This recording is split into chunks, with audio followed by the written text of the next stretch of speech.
the modern neo-Darwinian theory.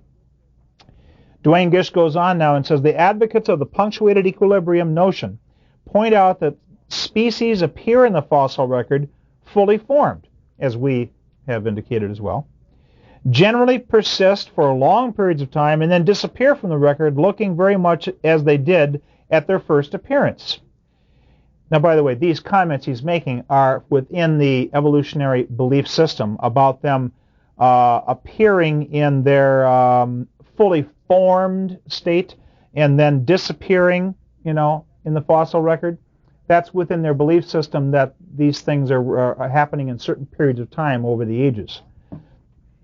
Our belief is that yes, all these fossils in the record are simply forms as God created them, but they aren't disappearing and appearing. They're just all in the fossil record from having gotten there through things like the worldwide flood of Noah. Duane goes on and says, this stability of form is called stasis and is a very real part of the record, according to Gould and his fellow punctuationalists. Other species then appear in the record fully formed, presumably relating to preceding forms, but no transitional forms can be found to link one species to another. This evidence is obviously contradictory to the neo-Darwinian mechanism of evolution. That's something that Gould agrees with. It's contrary to the neo-Darwinian view. How can evolutionary theory be bent to accommodate this fact? The punctuationalists have come up with a jerky mode of evolution as the answer. According to this scheme, once a species has developed, it proliferates into a large population and persists relatively unchanged for 1, 2, 5, or even 10 million years or even longer. Then, for some unknown reason, a relatively small number of the individuals of the population become isolated and by some unknown mechanism rapidly evolve into a new species. By rapid is meant something on the order of some tens of thousands of years. Once the new species is evolved, it then either becomes rapidly extinct or proliferates into a large population. This large population then persists for 1 or more millions of years. The long period of stasis is the portion of the process referred to as the period of equilibrium, and the interval characterized by rapid evolution is the punctuation. Thus the term punctuated equilibrium. According to the punctuationists, a large population persisting for many hundreds of thousands or millions of years provides an adequate opportunity for the deposition of fossils. The period of rapid evolution, on the other hand, especially since it involves a relatively small population, does not provide opportunity for fossilization. Thus, no transitional forms between species are found. How does the species know when it's arrived at its full? So that it can then get caught in. Yes, that's a good point. I'm in the full form now. Now, before we go on, I want to make this observation myself about all of this. When we went over the so-called mechanisms for evolution, mutation and natural selection, and we saw that they don't work and we don't see them happening, functioning, and we don't see evolution going on at the present time. Remember that? The evolutionist explanation for the fact that we don't see evolution happening at the present time is that evolution happens too slow. So we can't see it in our lifetime, or even by the testimony of many lifetimes, we can't see it happening. So now we go looking into the past by looking into the fossil record, and we note that we don't see evolution having taken place in the past either. Why not? Because according to the evolutionists, evolution has what? Happened too fast, in punctuated brief periods, too short to have been captured and recorded in the fossil record. Now, is anybody persuaded by that reasoning? You can't see it now because it happens too slow. You can't see it then because it happens too fast. To which Henry Morris said this about that. He said, let's see now. We can't see evolution of the present because it happened too slow. We can't see it in the past because it happened too fast. And we're supposed to believe it? Okay. Now, the question is, does punctuated equilibrium, which they've supposed as a model to try to explain the evidence while still holding their belief system, does it accomplish anything for the evolutionists? Does it solve the problem of the fossil record and the lack of evidence in the fossil record for evolution. Gish goes on to continue to comment in his book on fossils to say this. This notion of punctuated equilibrium, which is being hailed by many as the solution to the problem posed by the fossil record, is actually no solution at all. First of all, punctuated equilibrium is not a mechanism. No one knows why or how a species could rapidly evolve into a new species. In fact, this notion is contrary to our knowledge derived from the science of genetics. The genetic apparatus of a lizard, for example, is devoted 100% to producing another lizard. The idea that this indescribably complex, finely tuned, highly integrated, amazingly stable genetic apparatus involving hundreds of thousands of interdependent genes could be drastically altered and rapidly reintegrated in such a way that the new organism not only survives, but actually is an improvement over the preceding form, is contrary to what we know about the apparatus and how it functions. Furthermore, Gish says, this notion is without empirically observable scientific evidence. The only evidence for it is the absence of transitional forms. You got that? The whole thing is based on a lack of evidence. According to the punctuationalist, since obviously one form did not slowly and gradually evolve into another, or it would have been found in the record, then just as obviously it must have rapidly evolved into the new form. So they admit that the record makes it obvious that it didn't evolve gradually, but then they say the fact that it's not in the record is just as convincing proof and makes it just as obvious that it did evolve rapidly. Ever since Darwin, this is going on with Duane Gish now, ever since Darwin, creation scientists have insisted that the absence of transitional forms is evidence for special creation. But now the punctuationalists, following the oft-proven advice, quote, if you can't beat 'em, join 'em, unquote, are claiming that the absence of transitional forms is evidence for evolution, according to a punctuational mode. Now, before I go on, I want to comment, before I continue quoting from Gish, I want to comment on something in regard to that. It's true that we've used the absence of transitional forms in the fossil record to say that that points to creation. They're saying the absence points to evolution. The difference is this. We're saying the evidence of nothing is evidence of nothing having happened. They're saying the evidence of nothing is that everything happened. Okay? There is a difference, in a qualitative difference between the 2 points of view using the absence of data. It's not the same. Going on, quoting Gish further. He says, the most damaging indictment of the punctuationist scheme of evolution, however, is the fact that it offers no solution whatever for the really serious problem that the fossil record poses for evolution theory. The serious problem is not the absence of transitional forms between species, but the absence of transitional forms between the higher categories. Let me rephrase that now so we get that right. The serious problem is not the absence of transitional forms between species, but the absence of transitional forms between the higher categories, families, orders, classes, and phyla. For example, while the absence of transitional forms between various species of single-celled organisms and the absence of transitional forms between, say, various species of sea urchins does pose a serious problem, the vast gulf engendered by the total absence of transitional forms between single-celled organisms and the complex invertebrates, such as the sea urchins, is a problem of monumental proportions. Again, the absence of transitional forms between, say, various species of herring may be viewed by evolutionists as a problem for evolution theory. The lack of a single transitional form between the invertebrates and the fishes, or between fishes and amphibia, poses problems of insurmountable magnitude. Gish concludes these comments by saying the idea of punctuated equilibrium was invented to explain the absence of transitional forms between species, but does not even address, let alone solve, the problem of the really big gaps in the fossil record. Perhaps this is the reason that Gould, one of the architects of the punctuated equilibrium mode, of evolution still feels compelled to predict a return of the hopeful monsters. The rising popularity of the punctuated equilibrium notion of evolution is just another indication of the bankruptcy of evolution theory. So, punctuated equilibrium obviously does not explain the lack of evidence in the fossil record. So once again, we have to ask the question, did man evolve from the apes, or have men always been men and have apes always been apes?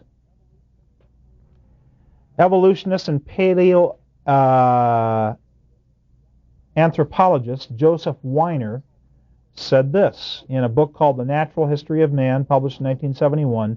It is quite obvious that modern man could not have arisen from any ape, let alone monkey, at all similar to those of today.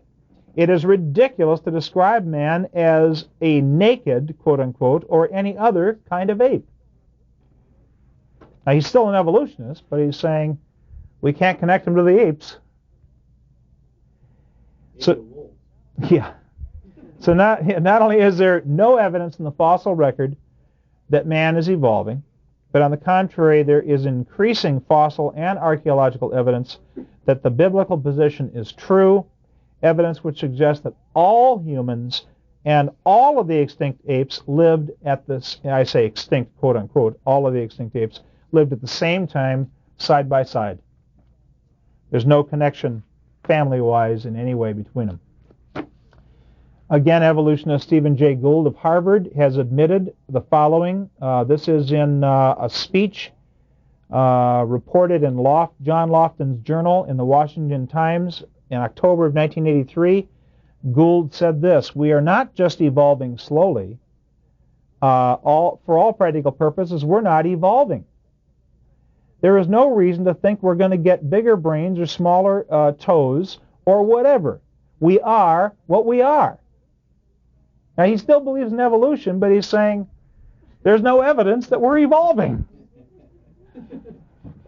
Here's also a quote from Ronald Strahan, former senior research secretary and director of Tarragona Park Zoo in Sydney, Australia, and an honorary secretary of some name with a bunch of letters in it.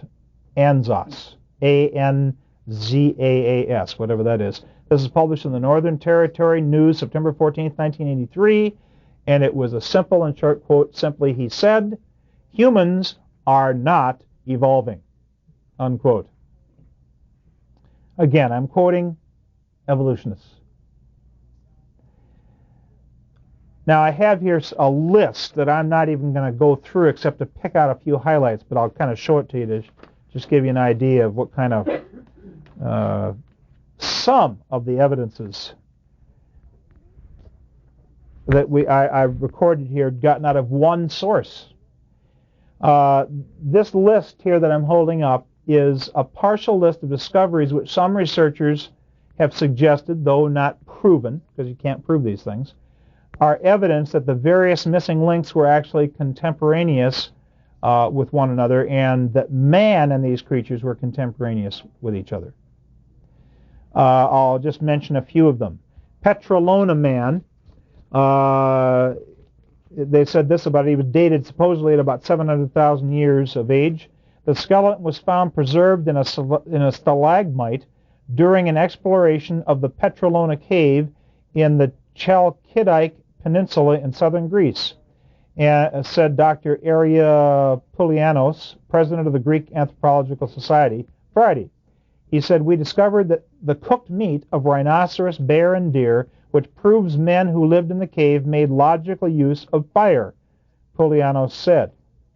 That's somebody, a man supposedly 700,000 years old, which puts him way back, modern man, prior to many of the so-called links. The Chinese human jawbone found.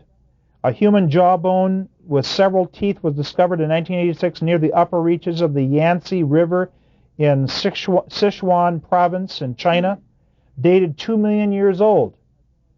Peking and Java man are generally dated less than 500,000 years old. And yet here's evidence of modern man that supposedly is 1.5 million years older than them. They're found in places where they, in their view, those layers are older than where they found the other ones. See, their own dating system of these layers gets them in trouble.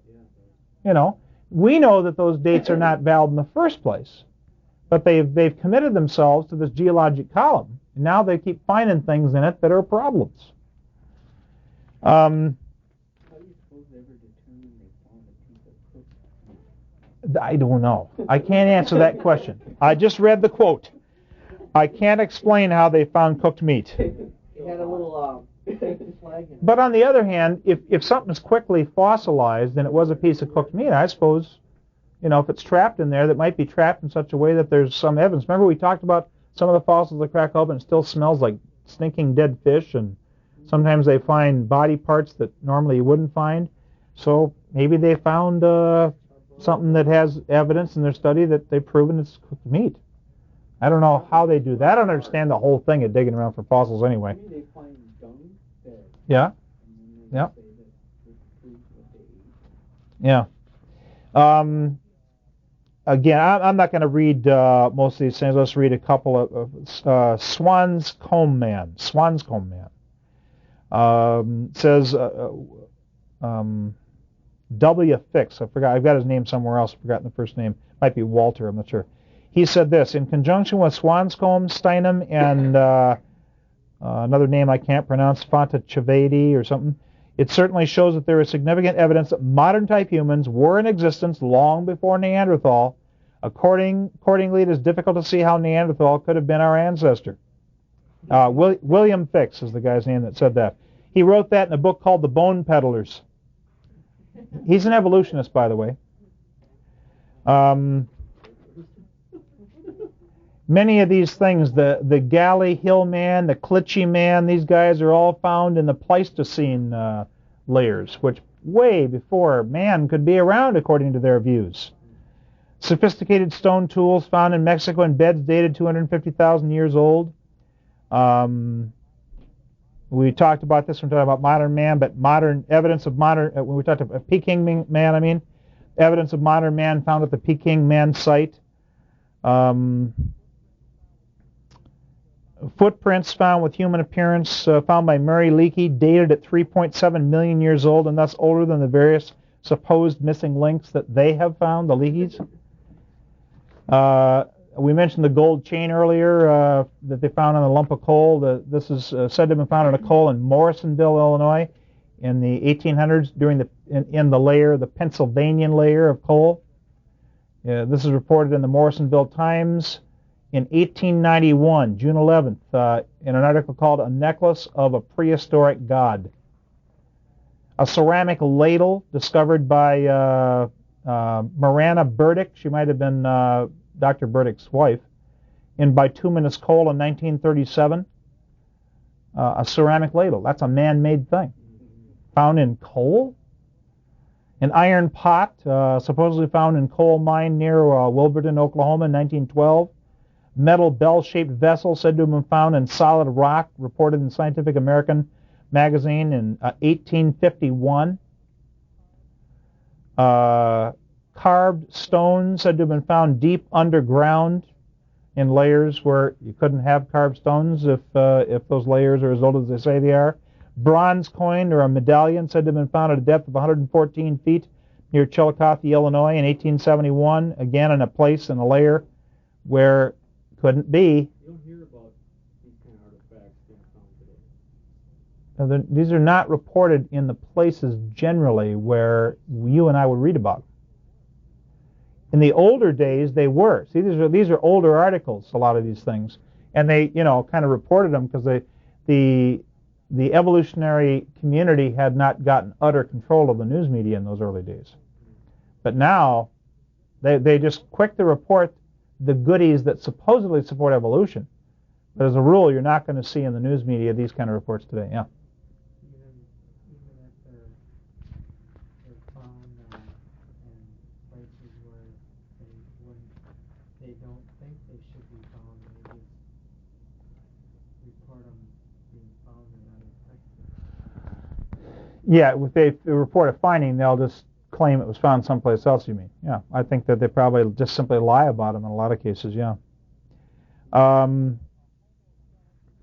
A homo skeleton, that is a modern man skeleton, found in Kenya, supposedly 1.6 million years old, found by Richard Leakey and Alan Walker.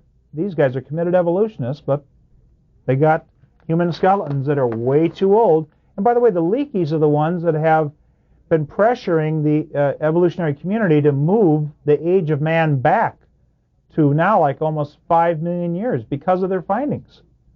And they're still holding the evolutionary view, and so now they're just moving the whole thing back to try to accommodate these things, even though it still doesn't accommodate it because they keep finding the modern man in older layers and they're finding the supposed ancestors.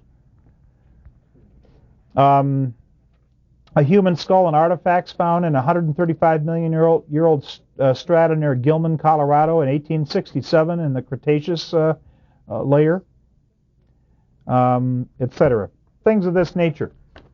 Much evidence that just throws a wrench in the works for the evolutionary views. Now, there's a Christian professor and professor emeritus by the name of Dr. Wilbert Rush. Is that how I pronounce his name, Peter? Rush. Who studied the question of all creatures being contemporaneous with man. Let me give you his background. Wilbert Henry Rush Sr. is a creationist, a biologist, and paleontologist. He has an honorary LLD degree from Concordia Seminary in 1975. He got that in 1975. He's much older than that. He has a Master of Science degree in biology from the University of Michigan, 1952. Specialist in Science degree from Eastern Michigan University, 1969. He's also studied at Purdue University, University of Nebraska, where he studied geology. Illinois Institute of Technology, Professor Emeritus of Biology and Geology, and former head of the Science and Mathematics Division of Concordia College in Ann Arbor, Michigan, 1980. Board member of the Nebraska Academy of Science from 1960 to 63. And he's membership secretary of the Creation Research Society. After years of studying the question of the contemporaneous existence of all these creatures along with modern man, Rush, I keep want to say Rush, I don't know why, but Rush said, we find more fossils. He said this, by the way, in this movie we've alluded to a number of times called The Fossil Record, put out by Paul S. Taylor. He said this, as we find more fossils, we find man consistently appearing parallel with all of his supposed ancestors. The concept of man developing from these animals is simply very dubious and cannot be held. Instead, we have parallel development, a record of man consistently existing as far back as we go in the fossil record, unquote. Now, that brings us to another point, and Rush is related to this discussion.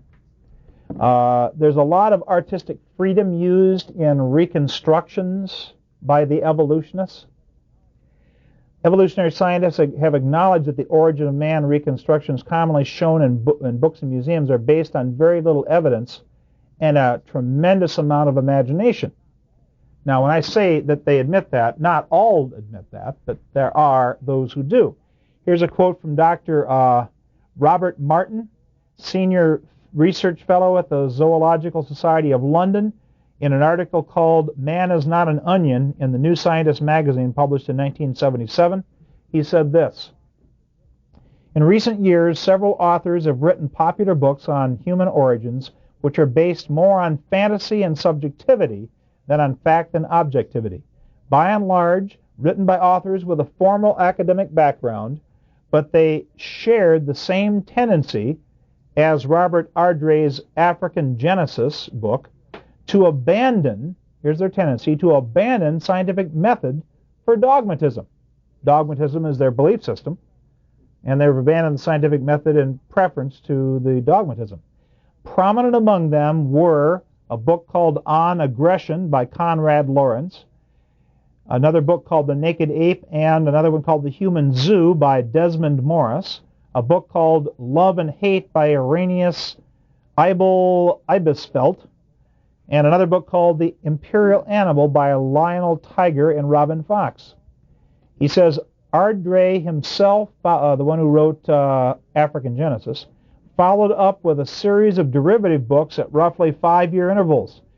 And these books were called The Territorial Imperative, The Social Contract, and The Hunting Hypothesis. But note, at the center of his quote, he says, they abandoned scientific method for dogmatism. And it's all based on fantasy and subjectivity.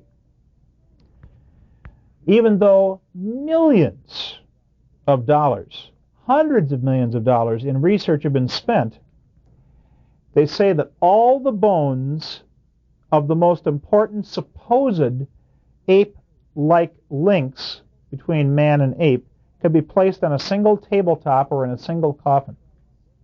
2 quotes from William Fix, evolutionist William Fix. He said this: the fossil record pertaining to man is still so sparsely known. Those who insist on positive declarations can do nothing more than jump from one hazardous surmise to another and hope that the next dramatic discovery does not make them utter fools. He goes on, clearly some people refuse to learn from this. As we have seen, there are numerous scientists and popularizers today who have the temerity to tell us that there is no doubt how man originated, if only they had the evidence. He's got the no doubt in quotes. They say, there's no doubt that we know how man has originated. Then he adds, if only they had the evidence. That was from a book he wrote called The Bone Peddlers in 1984. Again, he's an evolutionist, but he's being honest. Here's a quote from Lyle Watson, again from the Water People in Science Digest magazine in 1982. He says, the fossils that decorate our family tree are so scarce that there are still more scientists than specimens. The remarkable fact is that all the physical evidence we have for human evolution can be placed with room to spare inside a single coffin. Now, we're talking about the actual evidence. We're not talking about the full supposed skeletons that they have molded and formed and imagined out of the fragments that they found, such as making an entire man out of a pig's tooth. We're talking about the actual evidence. Even if you include the pig's tooth, which later on they discovered really was just that, it totals up to less than a coffin load of evidence. So heads and bodies have been reconstructed on the basis of just a few bone fragments and teeth, and human-like faces have been added to ape bodies, or vice versa, without any scientific proof for these reconstructions. Much fantasy is involved in the murals, the paintings, the books, and the busts that they have in the museums. It's fantasy. It's all fantasy. It's impossible to tell how much hair a person had by looking at their bones. Yet almost all illustrations of Neanderthals, as an example, have shown them as covered with long, thick body hair. Just go to the museum and look at it. They're all covered with long, thick body hair. Here's an example. In 1922, this is it's not meant to be a cartoon, it's meant to be a sketch that was published in the newspaper in 1922, and it said, Mr. and Mrs. Nebraska Man is depicted in the 1922 newspaper. Later, this proved to be an embarrassing mistake, and that's how they portrayed Nebraska Man. You remember that was a pig's tooth.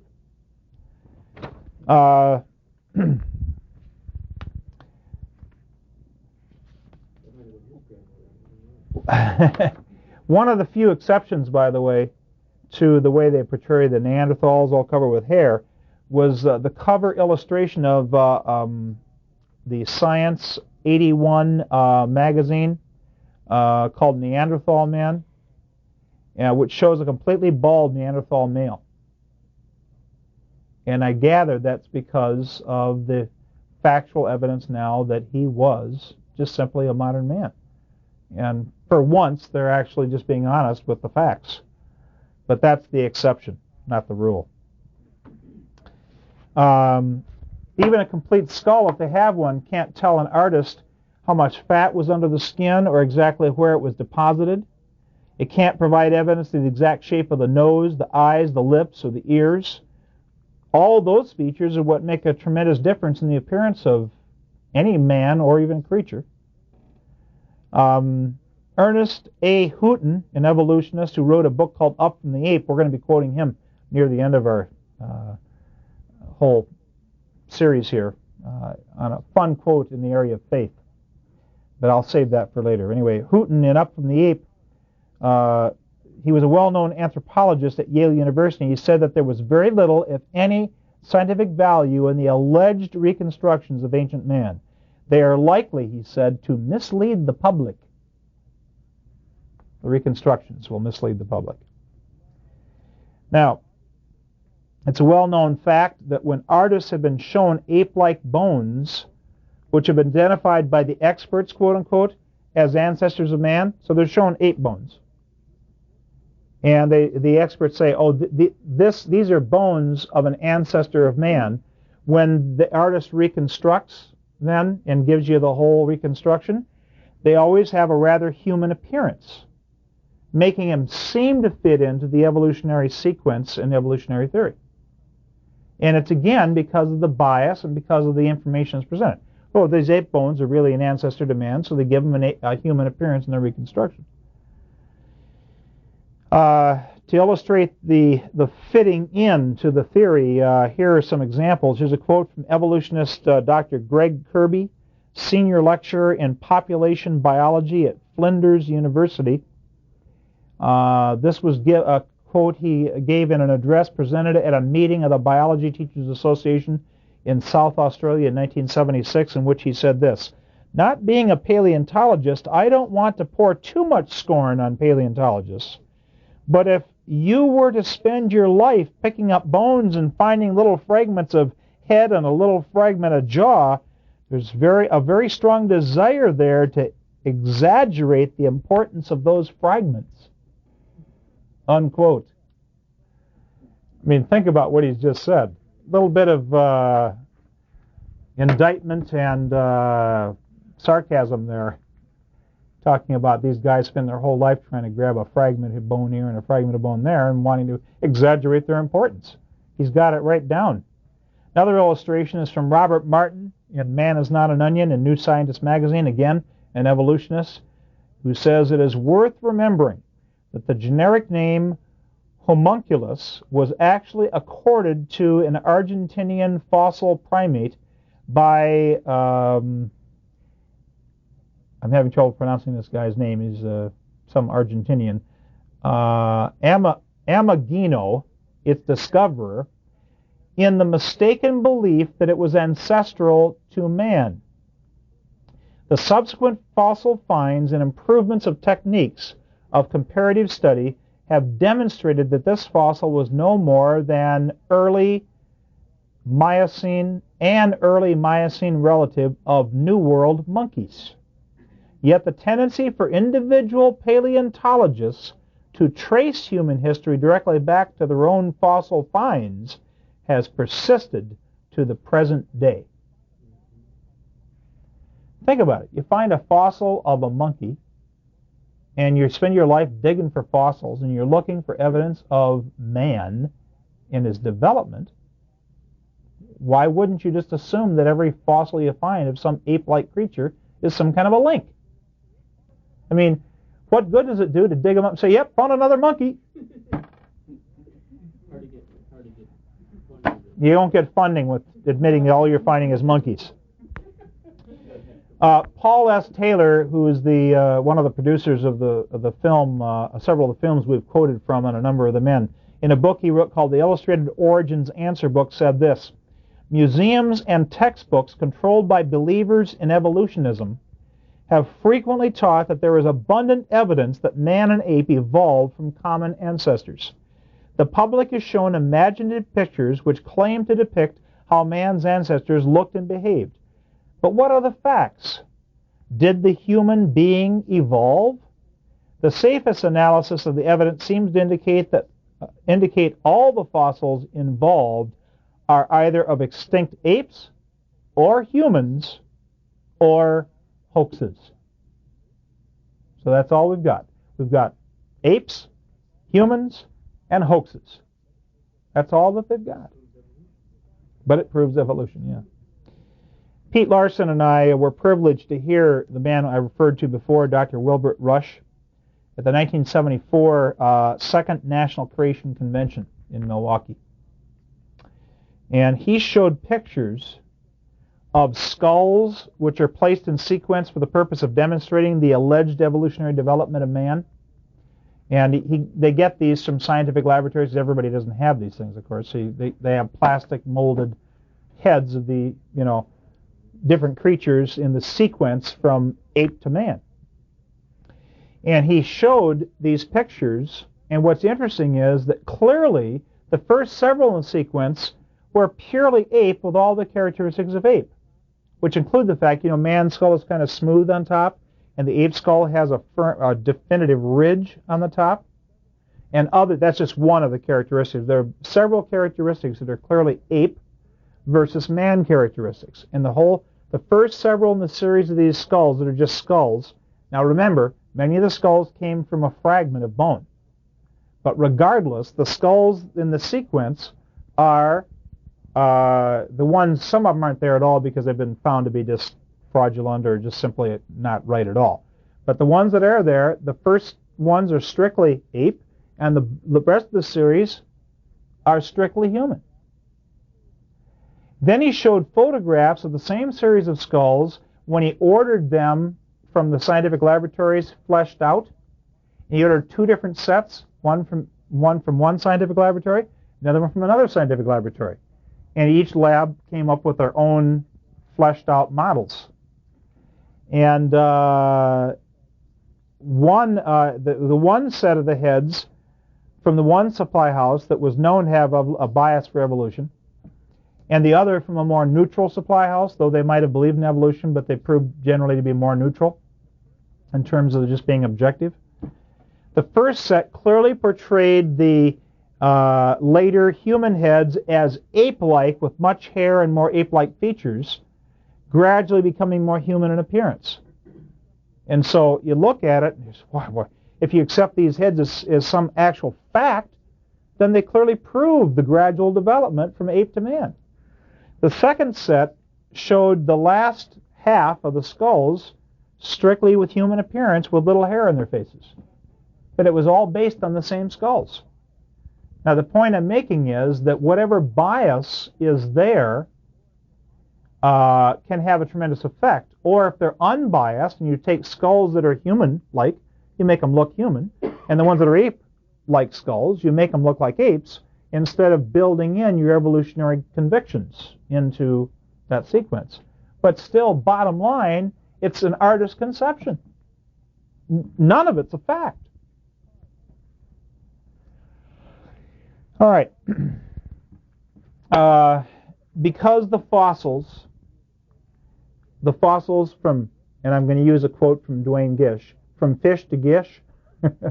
He always talks about fossils and evolution from fish to gish, have not been, in fact, able to support evolution. The evolutionists have offered other areas of proof, totally getting away from the fossil record, to try to prove evolution. Some of those include embryology, vestigial organs, and homology. Now, I'll define each of these things as we go, and we're just about out of time. Let me just introduce the first section on embryology.